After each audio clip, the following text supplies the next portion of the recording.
እንዴ ጭራሽ እኔ በዚህ ጉዳይ ፊፋም ትክክል አይደለም፣ አውሮፓም ትክክል አይደለም። አዲስ አበባ ሐምሌ 6 2018 ዓ.ም የዓለም እግር ኳስ ማህበር ፕሬዝዳንት ጃኒ ኢንፋንቲኖ በ2030 በሚቀጥለው የዓለም ዋንጫ ለሚካሄደው የዓለም ዋንጫ ተሳታፊ አገራትን ቁጥር ወደ 64 ለማሳደግ የታቀደውን የፎርማት ለውጥ ፊፋ በምክክር መድረክ ላይ እንደሚቀርብ አስታወቀ።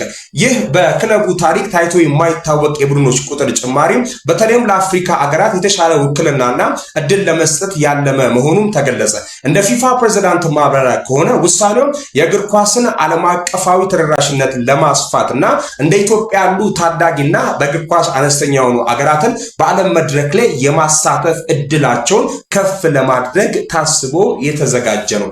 እቅዱ በቀጥታ የአፍሪካ ኮታን የሚጨምር በመሆኑ አህጉራቱ በዓለም ዋንጫ ላይ ያላትን ተጽዕኖ ከፍ ያደርጋል። የእድል እኩልነት ቀደም ሲል ወደ መድረኩ ለመድረስ የተቸገሩ ለነበሩት ለተለያዩ ሀገራትም በር ከፋች ነው። የቀረበው የፎርማት ለውጥ በዓለም እግር ኳስ ማህበረሰብ ዘንድ የተለያየ አቀባበል እያስተናገደ ይገኛል። በርካታ ታዳጊ ሀገራትና የአህጉር ማህበራት ውሳኔውን በደስታ የደገፉና የተቀበሉ ቢሆንም ከጠንካራዎቹ የአውሮፓ ክለቦች ማህበራት በኩል ግን ጠንከር ያለ ተቃውሞ እያስተናገደ ይገኛል።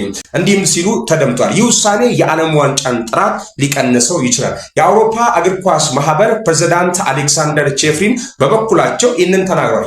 የቡድኖችን ቁጥር በከፍተኛ ሁኔታ መጨመር የውድድሩን ብቃትና ማራኪነት ሊያደበዝዘው እንደሚችል ስጋታቸውን ገልጿል። ይህ የፊፋ እቅድ ከጸደቀ ለአፍሪካ እግር ኳስ ታሪካዊ የሆነ እድልን የሚፈጥር ሲሆን እንደ ዋሊያዎቹ ያሉ ብሔራዊ ቡድኖችን ወደ ዓለም መድረክ ለማምጣት የሚደረገው ጥረትም የበለጠ በር ከፋች ነው። ይህንን ውሳኔ ከአውሮፓ እግር ኳስ መሪዎች የሚሰነዘርበትም ጠንካራ ተቃውሞ እንዴት እንደሚያልፈው ወደፊት የሚታይ ይሆናል። ጋይስ ዋት ዱ ዩ ቲንክ አባውት ዚስ ኢዝ ፎር ዩ።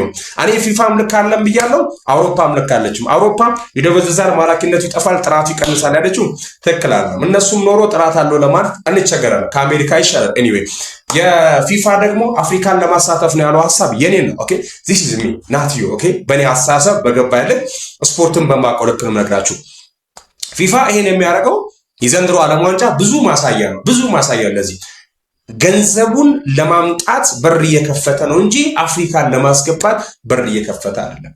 ይሄን ነው ሐሳብ